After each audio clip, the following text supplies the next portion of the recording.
бинандагони гиромӣ, нашри муфассали барнома ахборро бо муҳимтарин гузоришҳо манзури шумо мегардонем.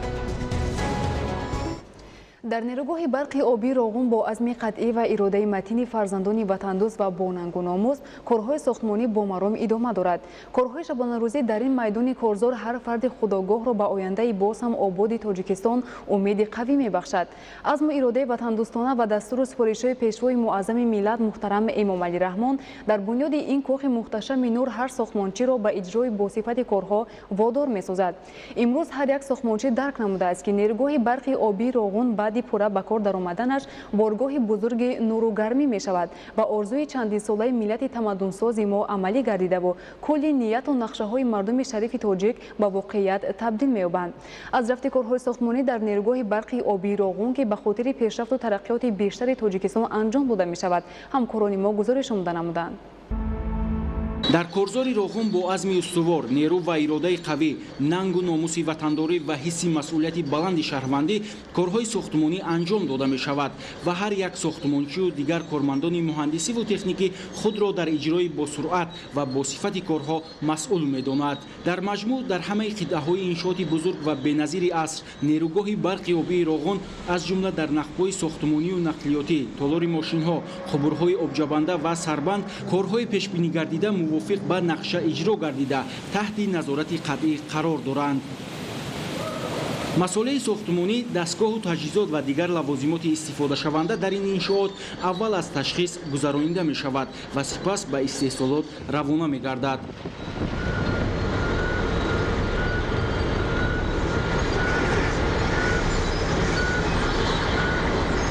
суръати корҳои сохтмону васфгарӣ албатта дар заминаи мавҷуд будани имконот, хоса шароити хуби корӣ барои сохтмончиён, дастрасии онҳо ба техникаву механизми зарурӣ ва ғайра таъмин мегардад. имрӯз дар қитъаҳои нерӯгоҳи барқи обии Роғун кормандони муҳандисиву техникӣ дар маҷмӯъ нафарони дорои таҷриба ва малакаи баланди касбӣ шабонарӯзӣ бо истифода аз 3854 мошини механизм фаъолият мекунанд. муҳайё будани шароити мукаммали корӣ барои сохтмончиёну дигар коргарони муҳандисиву техникӣ ин иншооти азим ки таҳти назорати бевоситаи бунёдгузори он асосгузори сулҳу ваҳдати миллии пешвои миллат президенти ҷумҳурии Тоҷикистон муҳтарам Эмомалӣ Раҳмон қарор дорад, омили асосии марҳила ба марҳила ва дар муҳлатҳои муайяншуда ба анҷом расонидани корҳо мегардад. ҳаракати бетаваққуфи мошину механизмҳои корӣ дар сарбанди нерӯгоҳ аз масъулияти баланди ронандаҳо, механизаторҳо ва дигар кормандони масъул дар ин қитъа шаҳодат медиҳад. дар ин мавзеъ корҳо аз сатҳи 972 шурӯъ гардид ва имрӯз аллакай мо дар сатҳи 1002 расидем. яъне ки дар як вақти на чандон тӯлонӣ 30 метр мо тавонистем ин такягоҳи поёниро бардорем. корҳо бо сифати баланд иҷро мегарданд.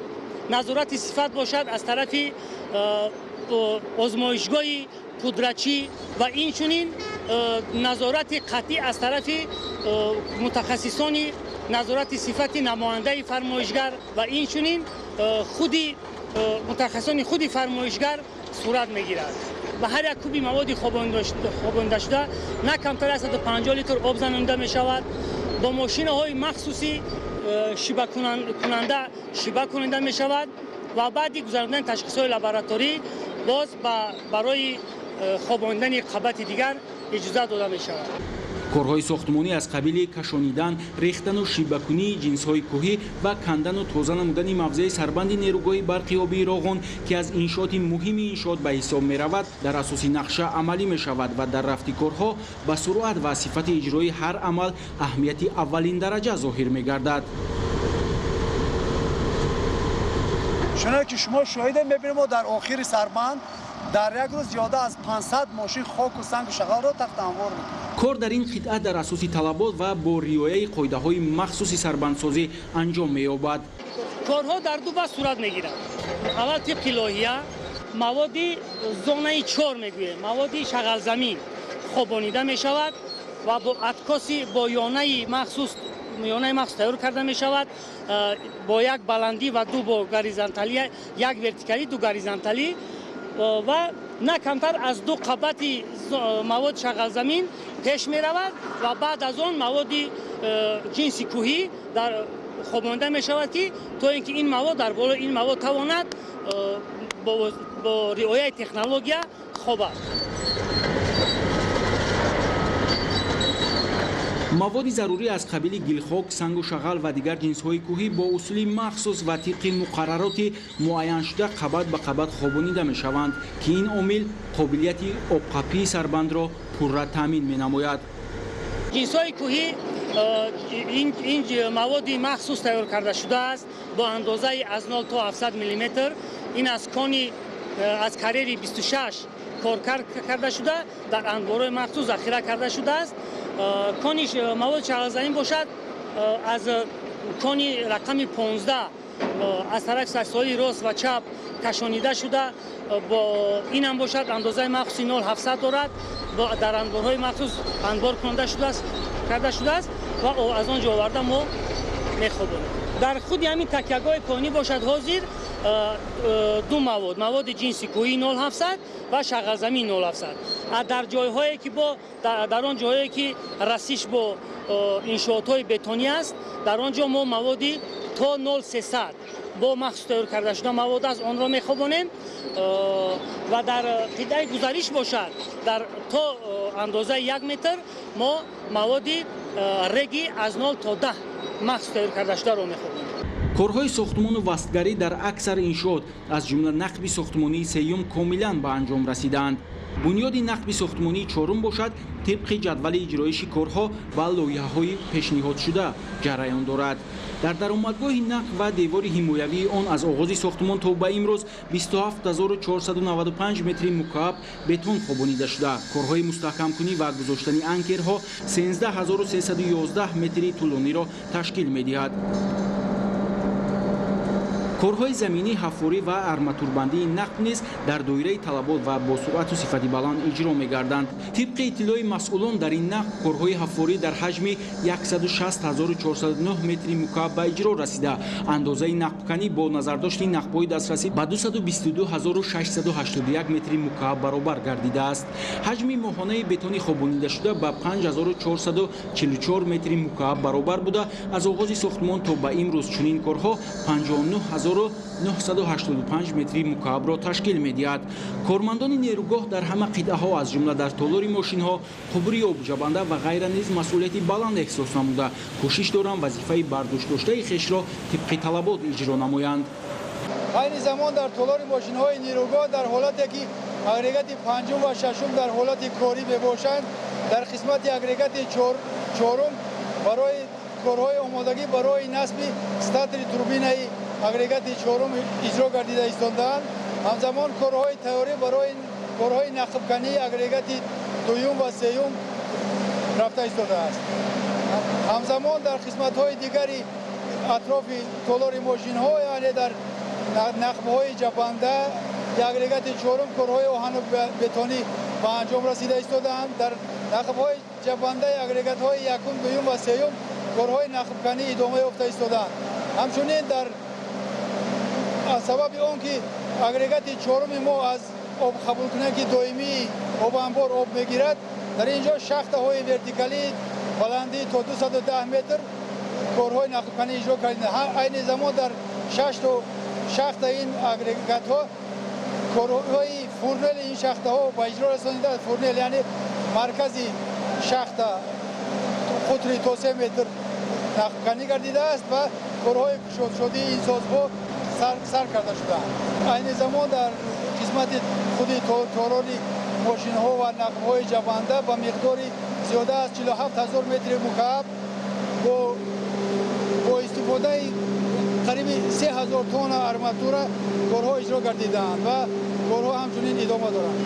در تالار ماشین‌ها در طراز 995 کارهای فرماکاری سیمنتاسیونی سیمنتاسیون پرکننده و مستحکم‌کننده اجرا کرده است.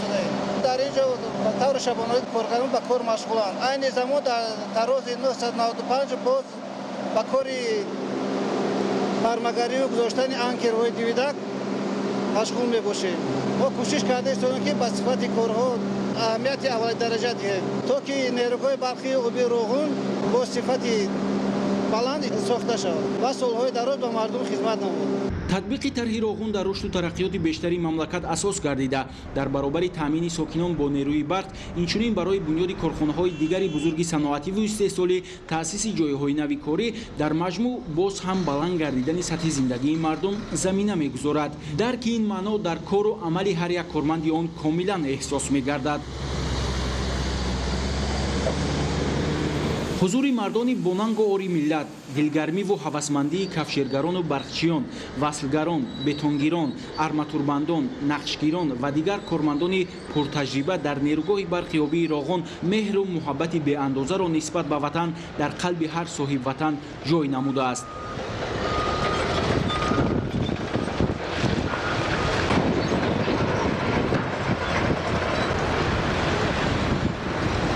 хулоса дар ҳамаи қитъаҳои ин майдони шарафу обрӯ барои миллати тоҷик корҳо дар асоси нақша, тибқи лоиҳа ва бо сатҳу сифати баланд идома доранд ва корҳои сохтмонӣ то шароиту имконоти сохтмончиону дигар кормандон дар маҷмӯъ бунёди нерӯгоҳи барқи обии Роғон ҳамаҷиҳата таҳти назорати қатъии пешвои миллат муҳтарам Эмомалӣ Раҳмон қарор дорад.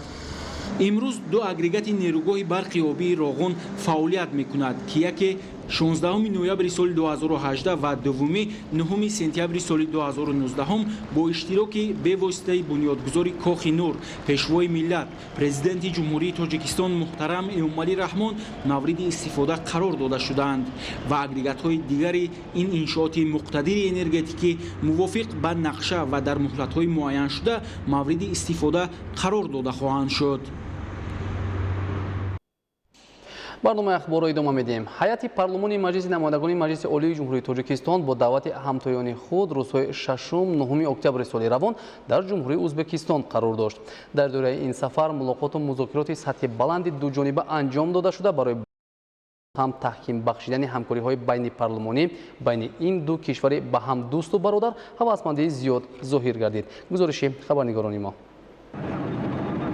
در دایره این سفر رئیس مجلس نمایندگان مجلس عالی جمهوری تاجیکستان شکرجان ظهورов با پرزیدنت جمهوری ازبکستان شوکت میرزیویف ملاقات نمود. رئیس پارلمان مملکت برای پذیرایی صمیمی با پرزیدنت جمهوری ازبکستان شوکت میرزیویف اظهار سپاس و منتداری نموده. سلام صمیمانه و آرزوهای نیکی اساسگذار صلح و وحدت ملی پیشوای ملت پرزیدنت جمهوری تاجیکستان محترم امامعلی رحمان را ارائه کرد. باعث خوشنودی است که تحت رهبری شما در ازبکستان با ما دوست برای وسیع برآمدن اقتدار اقتصادی ملی و به سطح نو برآوردن همکاری‌های تجارتی و اقتصادی و سرمایه‌گذاری برنامه‌های وسیع مقیاس دولتی تطبیق شده ایستاده‌اند. امروز ما از جانب خود برای تحکیم مناسبت‌های وسیع و ثمره‌بخش با همکسبان ازبک خود آماده ایم، تاکید نمود شکرجان ظهورov. مناسبت‌های واقعاً دوستانه گفت پرزیدنت جمهوری ازبکستان شوکت میرزیویف و نیک همسایگی میان تاشکند و دوشنبه من بعد نیز با دستگیری شخصی دوستی من پرزیدنت جمهوری تاجیکستان محترم امامعلی رحمان بر نفع منافع مردمان ازبکستان و تاجیکستان تحکیم خواهند یافت. با گفت شوکت میرزیویف تقدیر به خلق برادری تاجیک در سیمای امامعلی رحمان خادم برجسته دولتی و شخصیت بی‌نظیر تاریخی را که دارای خیرات، اراده قوی و استعداد متحد نمودن مردم میباشد تقدیم نموده است. تحت راهبری غمخوارانه این مرد بزرگ و با شرافت سیاست دوراندیشانه و مهنت فداکارانه اش تاجیکستان امروز دولتی است که در آن در فضای صلح و آرامی رشد استوار اجتماعی و اقتصادی تامین گردیده اعتبارش در عرصه جهانی بالا رفته ایستاده است. در جریان ملاقات همچنین دیگر مسائل مبرم مورد توجه جانب‌ها بررسی کرده شد. رئیس مجلس نمایندگان مجلس عالی جمهوری تاجیکستان شکرجان ظهورov در دایره سفر خود با رئیس سنات عالی مجلس جمهوری ازبکستان تنزیل نربایeva ملاقات نمود. با گفته شکرجان ظهورov واخوری‌های پرزیدنت‌های کشورهای ما در دوشنبه و تاشکند در سال گذشته که در دایره این ملاقات‌ها بیش از 50 سند نو به امضا رسیدند نشان دادند که جانب‌ها برای تحکیم روابط دو جانبه پهلو به پهلوی یکدیگر فعالیت می‌کنند. در جریان ملاقات مسائل تحکیم رابطه‌ها در ساحه‌های کلیدی همکاری دو جانبه بررسی گردیدند. در دایره این سفر شکرجان ظهورov همچنین با همتای خود رئیس پالاتای قانونبراری عالی مجلس جمهوری ازبکستان نوریدین اسماعیلوف ملاقات کرد. پیشوای ما امامعلی رحمان به توسعه همه‌جانبه مناسبت‌های تاجیکستان و ازبکستان در همه ساحه‌ها تاکید می‌کند. وی به گسترش همیشگی و پیوسته مناسبت‌ها میان دو کشور که пайвандҳои таърихиву фарҳангӣ доранд ва сиёсати дӯстӣ ва ҳамсоягии онҳо пойдор аст, алоқаманд мебошад, таъкид намуд Шукрҷон Зуҳуров. Тоҷикистон ва Ӯзбекистон дар ҳоли ҳозир робитаҳои бисёр хубе доранд ва ибрози боварӣ мекунем ки кишварҳои моро ояндаи хубе интизор аст. худи ҳамин рӯз пас аз мулоқот миёни маҷлиси намояндагону палатаи қонунгузории олии маҷлиси ҷумҳурии Ӯзбекистон, созишнома байни маҷлиси намояндагони маҷлиси олии ҷумҳурии Тоҷикистон ва палатаи қонунгузори олии маҷлиси ҷумҳурии Ӯзбекистон оид ба ҳамкории байни парламентӣ ба имзо расид. раиси маҷлиси намояндагони маҷлиси олии ҷумҳурии Тоҷикистон ва ҳамроҳони ӯ дар доираи сафар аз ҷойҳои таърихиву муқаддаси шаҳри бостонии Самарқанд, аз ҷумла оромгоҳи Албухорӣ, масҷиди Ҳазрати Хизр, расадхонаи ба номи Мирзо Улуғбек, майдони Регистон дидан намуданд. имрӯз дар шаҳри Душанбе нахустин форуми ҷумҳуриявии занон дар мавзӯи баланд бардоштани маърифати сиёсиву ҳуқуқии занону ҷавондухтарон омили рушди суботи ҷомеа баргузор гардид. давоми солҳои соҳибистиқлолии ҳукумати ҷумҳурии Тоҷикистон мавқеи занонро дар рушди соҳаҳои иқтисодиву иҷтимоӣ таҳким бахшида, барои истифодаи нерӯи бунёдкоронаи онҳо заминаи устувор фароҳам сохт. бо қарори ҳукумати Тоҷикистон қабул гардидани стратегияи миллии фаъолгардонии нақши занон дар ҷумҳурии Тоҷикистон барои солҳои 2011-2020 ҷиҳати таҳия татбиқи як силсила санадҳои муҳими марбут ба беҳдошти вазъи иҷтимоиву иқтисодӣ ва маънавии занону бонувон заминаи воқеӣ гузошт. ёдовар мешавем ки форуми мазкур таҳти сарпарастии сафири созмони байналмилалии занони сиёсатмадори роҳбар муҳтарам Раҳмон Озода Эмомалӣ баргузор гардид. гузориши Хуршедаи Наҷмиддин. истиқлолияти давлатии ҷумҳурии Тоҷикистон барои зан модари тоҷик шароит ва имконияти бузурги кору зиндагӣ фароҳам овард. маҳз бо шарофати соҳибистиқлолии зан модари тоҷик мақому манзалати бештар пайдо кард ва имрӯз дар пешрафти тамоми соҳаҳои ҳаёти ҷомеа саҳмгузор аст. баланд бардоштани маърифати сиёсиву ҳуқуқии занон, ҷавондухтарон омили рушди суботи ҷомеа буда дар меҳвари сиёсати пешгирифтаи роҳбарияти давлату ҳукумат қарор дорад. дар заминаи ҳамин таваҷҷӯҳ дар шаҳри Душанбе нахуст форуми ҷумҳуриявии занон дар мавзӯи баланд бардоштани маърифати сиёсиву ҳуқуқии занону ҷавондухтарон омили рушди суботи ҷомеа таҳти сарпарастии сафири созмони байналмилалии занони сиёсатмадори роҳбар муҳтарам Раҳмон Озода Эмомалӣ бо иштироки доираи васеи ҷавондухтарони фаъол, кормандони ҷавони вазорату идораҳо, коршиносони соҳа, олимони муҳаққиқон, донишмандону шахсони рӯзгордида аз ҳисоби занону духтарон баргузор гардид. баргузории форуми имрӯза таҳти сарпарастии сафири созмони байналмилалии занони сиёсатмадор роҳбари дастгоҳи иҷроии президенти ҷумҳурии Тоҷикистон муҳтарам Раҳмон Озода Эмомалӣ, ин воқеан дар сатҳи сиёсат муваффақ гардидани занони тоҷик аст. бубинед маҳз бо шарофати соҳибистиқлолии кишвар занону модарони тоҷик дар ҷомеа мавқеи худро пайдо карданд ва дар самти сиёсат фаъолият карда истоданд. баргузории форуми имрӯза ман боварии комил дорам ки барои пешрафти кори занони сиёсатмадор як заминаи мусоид фароҳам меоварад.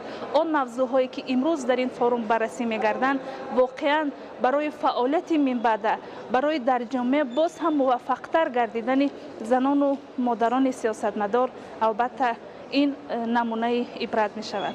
таъкид кардан ба маврид аст ки дар 28 соли соҳибистиқлолии Тоҷикистон занони тоҷик ба дастовардҳои зиёде ноил гардида дар заминаи сиёсати башардӯстонаи асосгузори сулҳу ваҳдати миллӣ, пешвои миллат, президенти ҷумҳурии Тоҷикистон муҳтарам Эмомалӣ Раҳмон барои занону духтарони тоҷик шароит ва имкониятҳои зиёди кору зиндагӣ фароҳам оварда шуда мавқеи зан модар дар ҷомеа баланд гардид. баргузории форуми имрӯза барои ба ҳам овардани занон ва бонувони ҷавон дар меҳвари созандагӣ ва бунёдкориҳои имрӯзаи ҳукумати кишвар мусоидат менамояд ва созгор аст ва аз ҳар ҷиҳат ба ҳам омадани бонувон ва ҷавондухтарон барои огоҳ шудан, барои бархурдор шудан ва барои бедории маърифати сиёсӣ ва ҳуқуқии онҳо мусоидат хоҳад кард. баргузории форуми мазкур метавонад барои пешрафти кори ҷавондухтарону занон замина фароҳам оварад ва ҳамчун майдони мубодилаи таҷриба дар омода намудани мутахассисон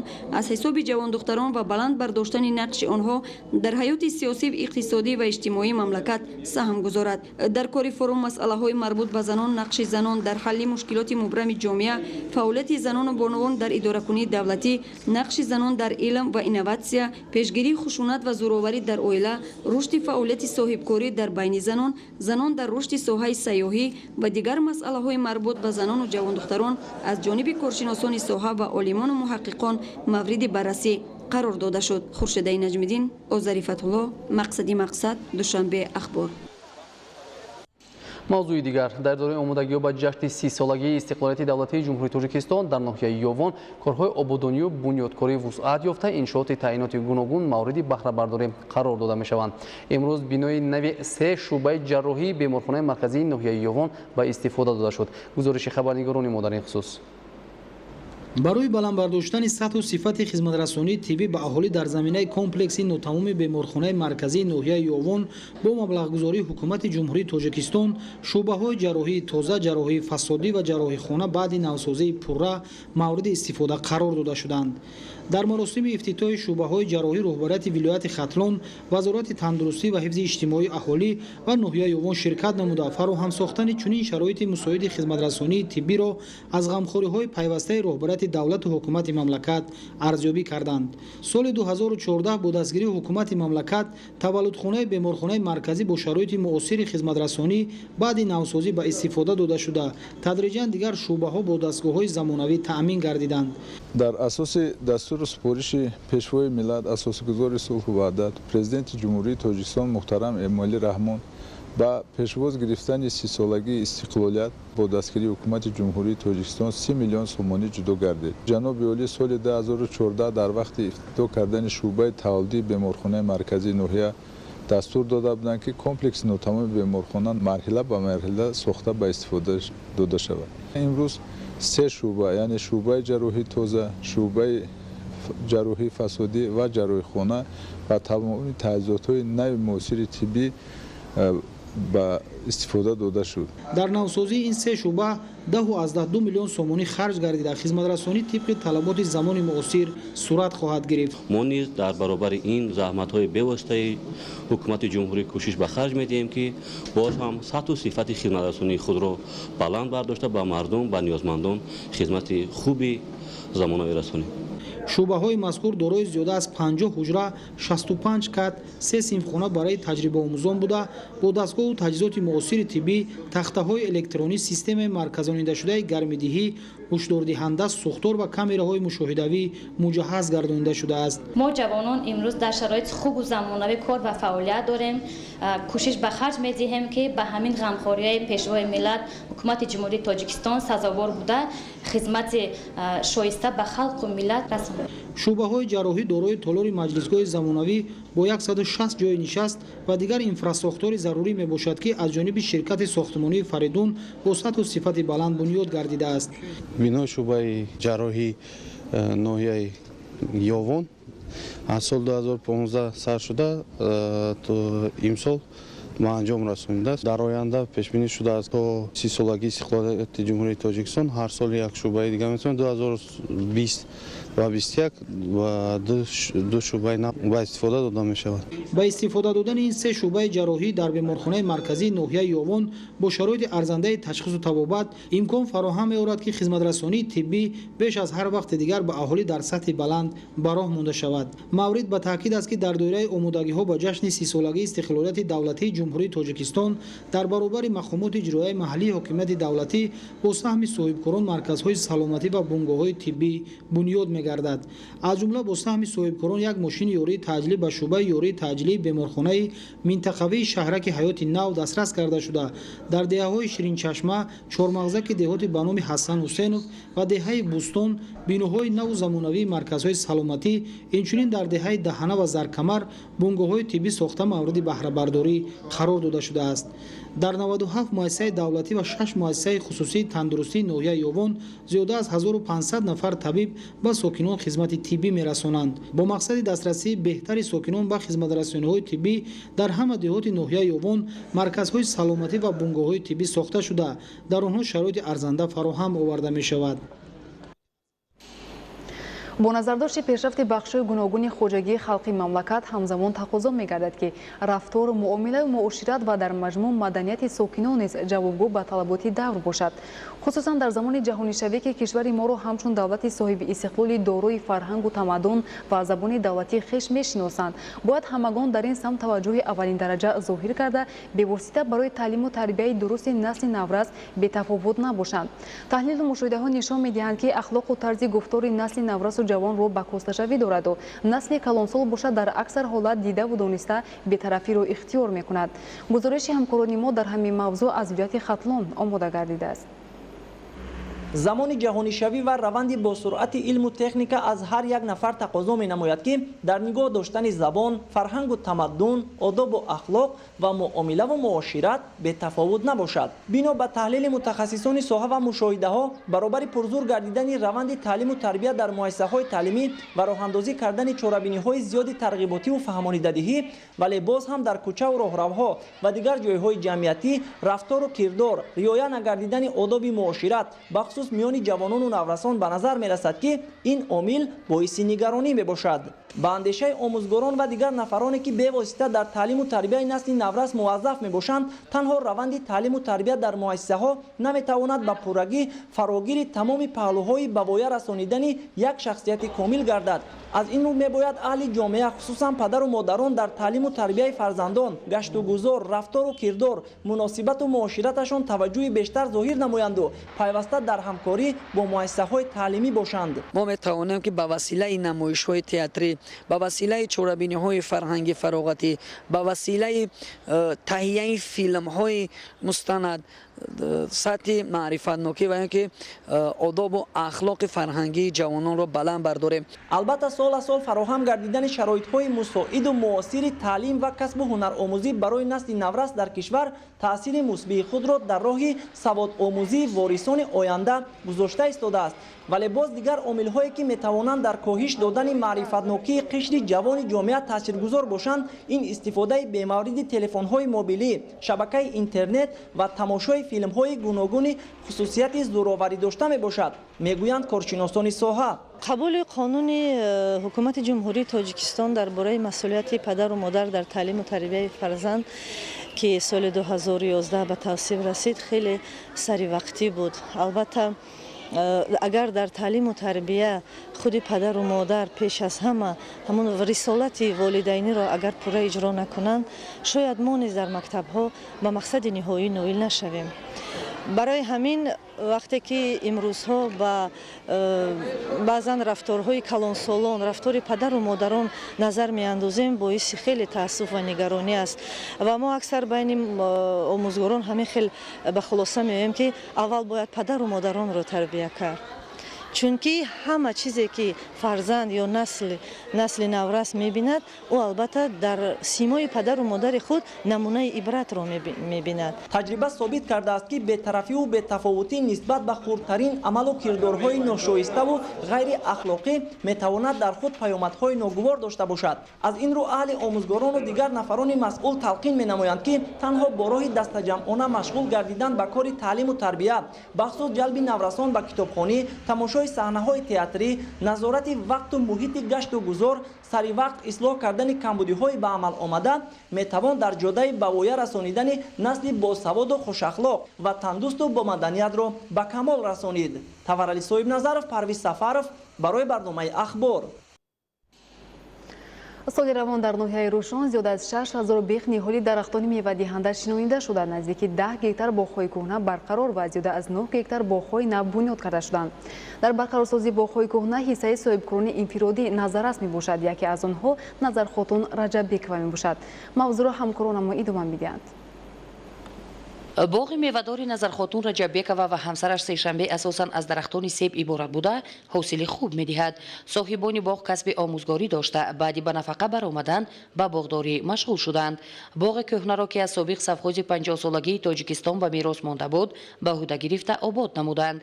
зиёда аз 1000 беғ дарахтони себ шинонданд. мутаассифона аз сабаби мавҷуд набудани садди селнигаҳдорӣ 2 маротиба як қисмати боғ зери сел монд. Назархотун ва сешанбе бо машаққати зиёд боғро аз нав барқарор намуданд.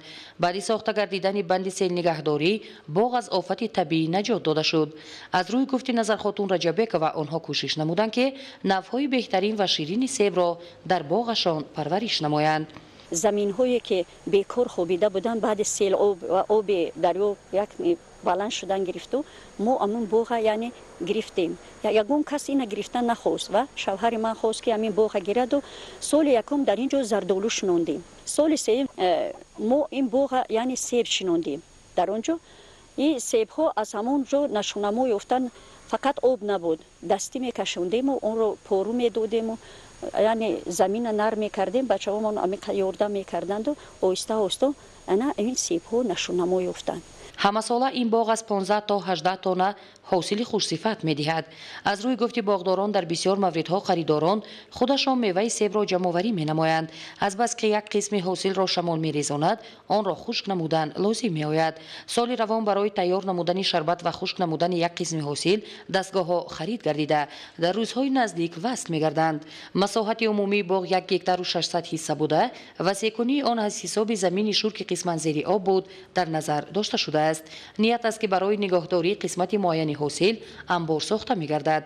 аллакай мақомоти иҷроияи ҳокимияти давлатии ноҳияи Рӯшон барои бунёди анбор қиттаи муайяни замин ҷудо намуд.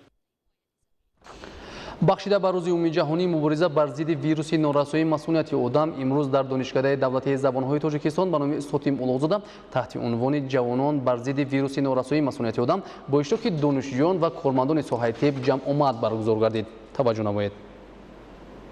дар рафти ҷамъомад зикр гардид ки Тоҷикистон низ дар баробари дигар давлатҳо аз вируси норасоии масъулияти одам эмин намуда бо мақсади пешрафту муқовимат ба он барномаву стратегияҳои давлатӣ татбиқ гардида истодаанд. вируси норасоии масъулияти одам сол ба сол ба яке аз мушкилоти глобалӣ табдил меёбад. ҷумҳурии Тоҷикистон соли 2016 стратегияи барномаи муштараки Созмони Милали Муттаҳид оид ба пешгирии вируси норасоии масъулияти одам барои солҳои 2016-2021 ро ки ба пурзур намудани фаъолият баҳри барҳам додани эпидемияи вируси норасоии масъулияти одам то соли 2030 бахшида шудааст ва яке аз бахшҳои муҳим дар чаҳорчӯбаи расидан ба ҳадафҳои рушди устувор мебошад қабул намуд. ҳадафи асосии барномаи мазкур ин дастрасии баробарии аҳолӣ ба хизматрасониҳои босифат оид ба пешгирии вируси норасоии масъулияти одам, табобат ва нигоҳубини гирифторони ин беморӣ буда, он 6 самти афзалиятнокро дар бар мегирад.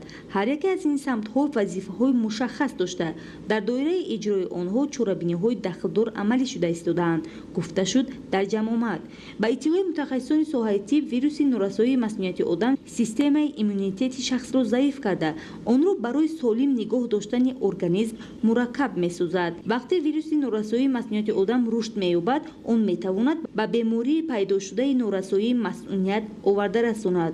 вируси норасоии масъулияти одам тавассути хун, алоқаи ҷинсии ҳифзнашуда, сӯзандороҳои тамизнашуда, инчунин аз модари сироятёфта ба навзод ҳангоми таваллуд, истифодаи асбобҳои тиббӣ тамиз нашуда ва ширмаконӣ мегузарад. ин вирус тавассути оби даҳон, арақи бадан, бо роҳи дастфишурӣ ва дигар алоқаҳои рӯзмарра ба оғӯшгирӣ, сулфа, атсазанӣ, тавассути нешзании ҳашарот ва организми ҳайвонот, ашёи маишӣ, оббозии якҷоя дар ҳавзҳои шиноварӣ, ҳаммом, ошхона ва истеъмоли якҷояи хӯрок сироят намекунад.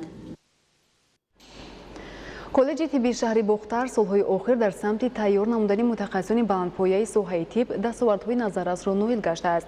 соли гузашта дар ин муассиса як бинои хуштару замонавӣ сохта ба истифода дода шуд. муассиса аз 4 ошона иборат буда, омӯзгорон кӯшиш менамоянд ки аз рӯи имконият дарсҳоро ба таври назариявӣ ва амалӣ ба роҳ монанд. гузориши ҳамкорони мо. коллеҷи тиббии шаҳри Бухтар дар самти тайёр намудани мутахассисони миёнаи соҳаи тибби вилояти Хатлон саҳми муҳим дошта, таи солҳои охир ҷиҳати боз ҳам беҳтару ҷавобгӯ ба талаботи замон гардонидани раванди таълиму касбомӯзии донишҷӯён дар коллеҷ корҳои зиёди амалӣ анҷом дода мешавад. вобаста ба пайдо гардидани талабот соли гузашта дар назди муассиса бинои иловагии таълимии чорошиёна бо муҷаҳҳазгардонии дастгоҳу аёниятҳои дарсӣ сохта мавриди истифода қарор дода шуд ки ин омил баҳри боз ҳам беҳтар омода намудани мутахассисони ҷавон замина фароҳам месозад. барои омода намудани мутахассисон 8 кафедра ташкил карда шудагӣ аст. дар кафедраҳо мутахассисони соҳиб таҷриба фаъолият менамоянд.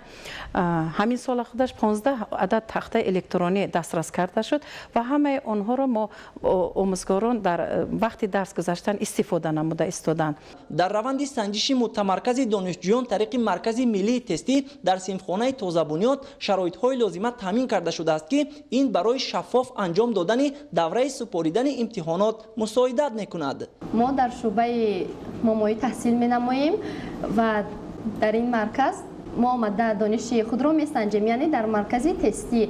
در اینجا سوال هایی که به ما نافهمه باشد ما می رویم در خانه آنها را کافتکال نموده باز دانشمون را سرکال میدیم.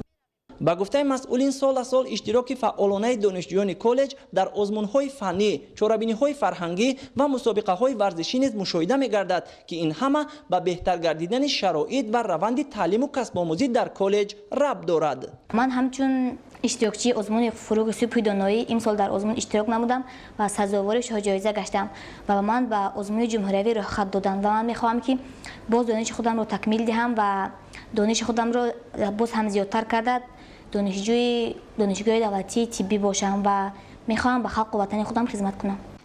عین زمان در مؤسسه 150 نفر آموزگاران به تعلیم و تربیت طبیبان آینده مشغول بودند. جهتی در سطح ضروری برای ماندن درس‌های نظریوی و عملی برابر صنفخانه‌های لابراتوری داخلی کالج، اینچنین دوره کسب آموزی دانشجویان در مؤسسه‌های طبی ولایت نیز برای مانده شده است.